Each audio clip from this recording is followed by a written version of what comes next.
नमस्कार, मी वीर नारी कविता नरेंद्र कदम, राहणार सावखेडा, तालुका अंमळनेर, जिल्हा जळगाव. लग्न झाल्यानंतर जस्ट त्यांना फोन आला की लगेच तुम्हाला बोलवून आलं बा.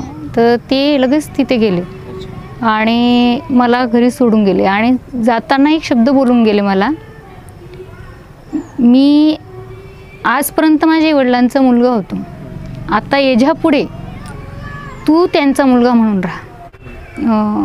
आणि माझे सासू सासरे असा आमचा परिवार होता फर्स्ट टायमाला. त्यांचा स्वभाव जो म्हणजे एकदम, आम्ही दोघांचं रिलेशन म्हणजे एकदम फ्रेंडसारखं होतं.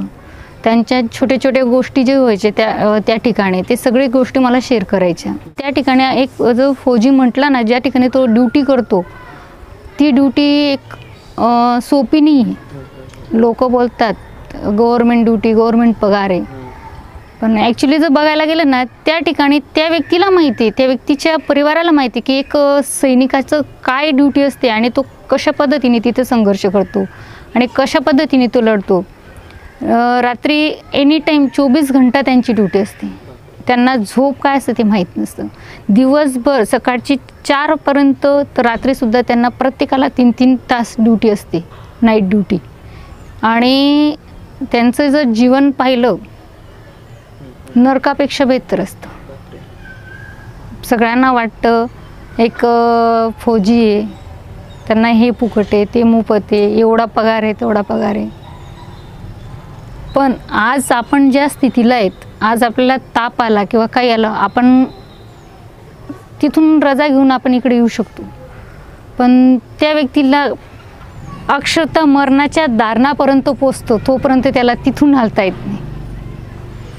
15 किलोची गन असते त्यांच्याजवळ आणि पाठीमागे पाठीपुढे 5-5 किलोचं वजन असतं. एवढं वजन घेऊन ते उभं राहणं कंटिन्यू, ही साधी सोपी बात नसते. जसा शेतकरी शेतात राबतो तसा एक सैनिक बॉर्डरवर राबतो.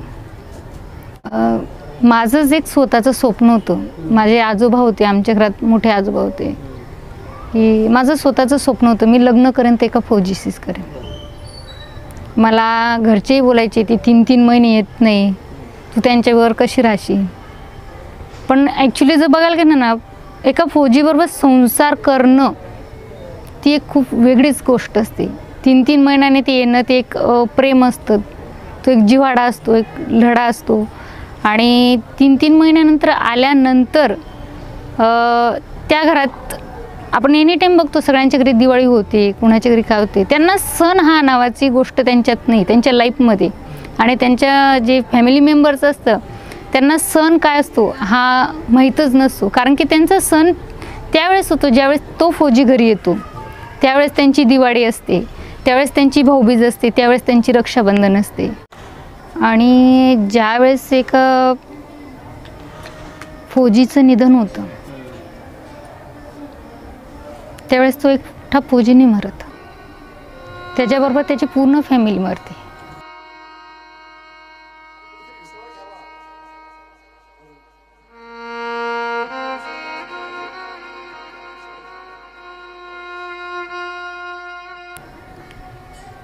फक्त तो परिवार समजू शकतो, अदरवाईज कोणीच समजू शकत नाही.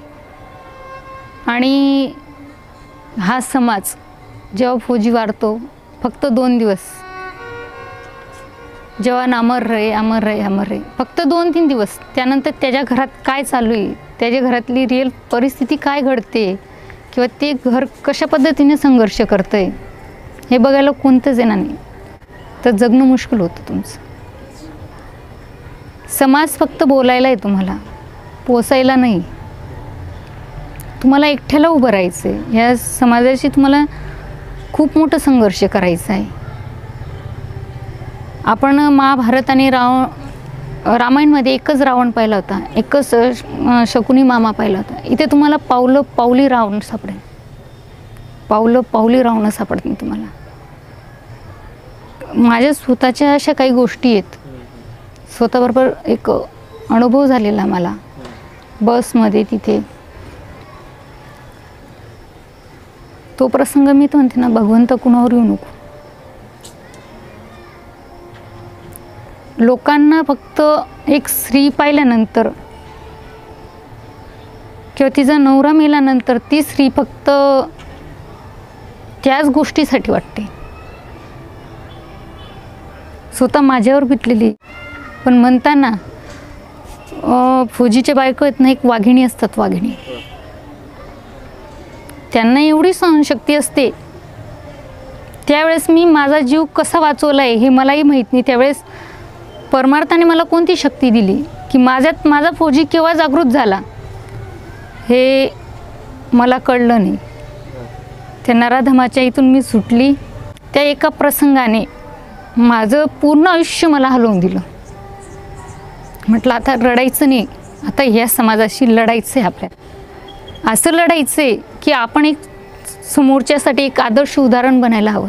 आपण त्या स्त्रियांसाठी जगायचं आहे, त्या स्त्रियांसाठी आपल्याला एक उदाहरण बनायचं आहे की ते आजपर्यंत ह्याच गोष्टींना गुदमरून आत घरात राहत आहेत.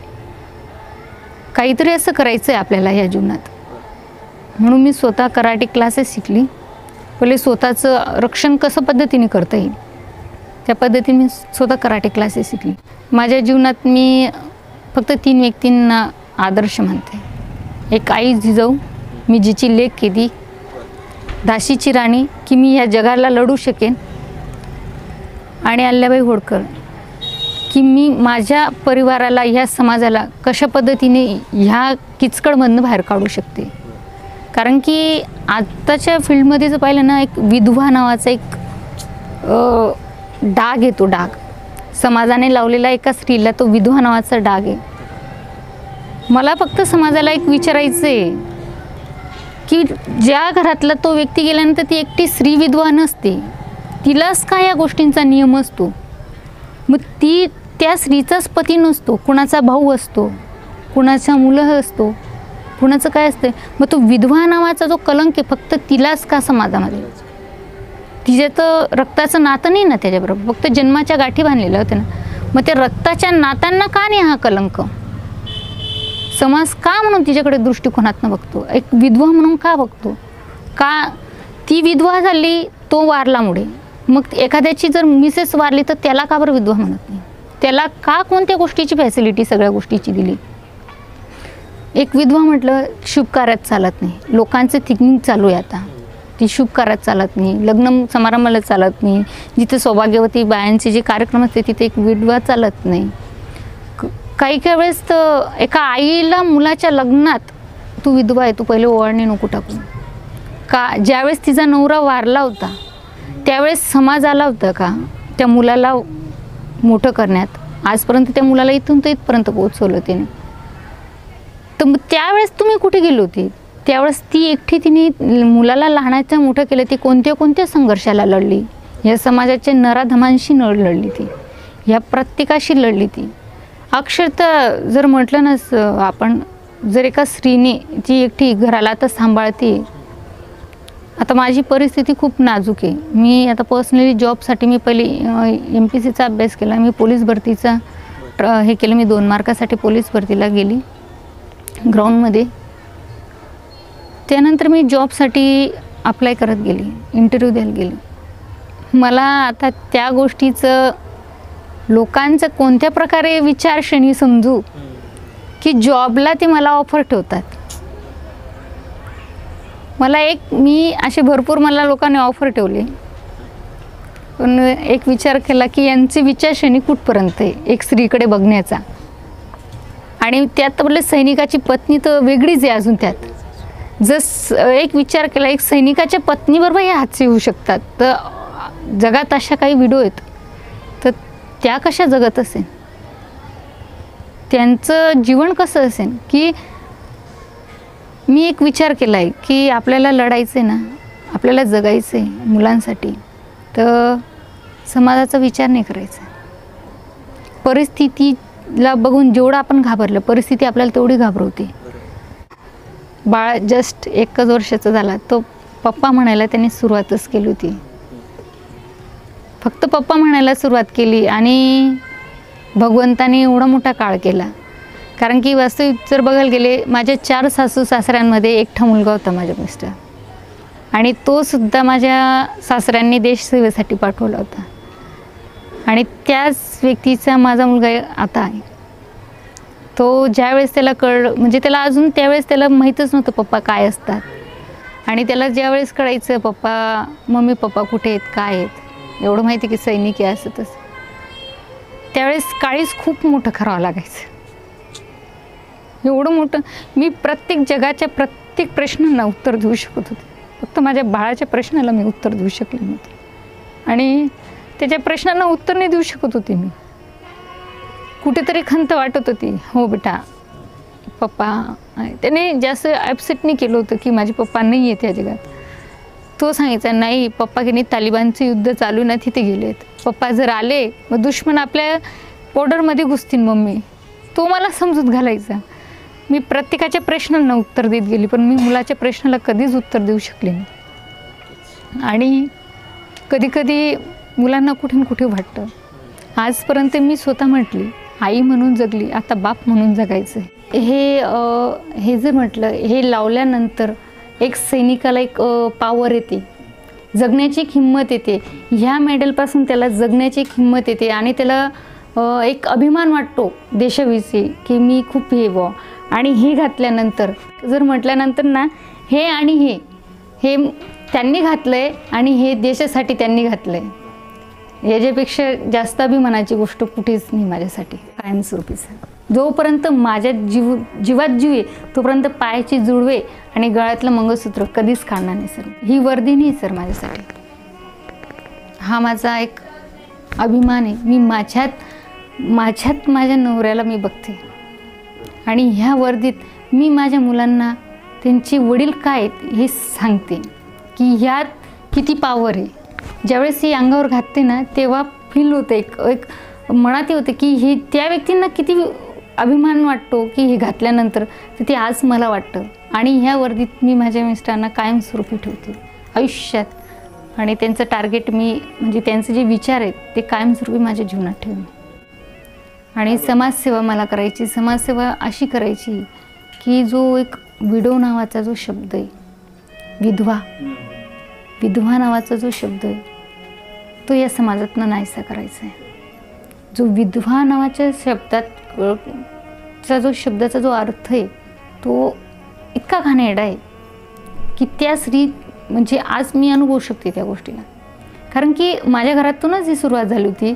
मिस्टरांना 3 दिवस झाले होते अशीच बसली होती, दुःखाचा डोंगर होता असं त्यांचा फॅमिली मेंबर बोलला.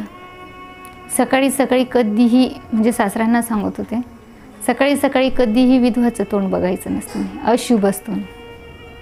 त्या दिवसापासून डोक्यात टार्गेट घेतलं की जो हा शब्द आहे, हा शब्द आपल्याला कशा पद्धतीने मोडता येईल. का विधवा, तिला विधवा का म्हणतायत तुम्ही? ती तुमच्या घरातला ओन चालवते, तुम्हाला सांभाळते, तुम्हाला हे करते. तिला सौभाग्य म्हणूनच वागा.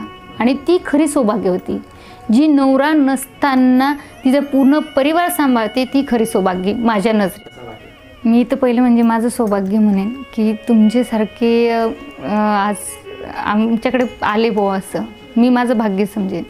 आणि जो एक तुम्ही उपक्रम निभवला आहे सर, हा तर मी म्हणेन खरंच खूप छान आहे. कारण की ह्या काळात या समाजात ह्या गोष्टींची खूप गरज आहे. आणि स्त्री म्हणून जगू द्या हा तर प्रत्येक घरापर्यंत पोचायला हवा.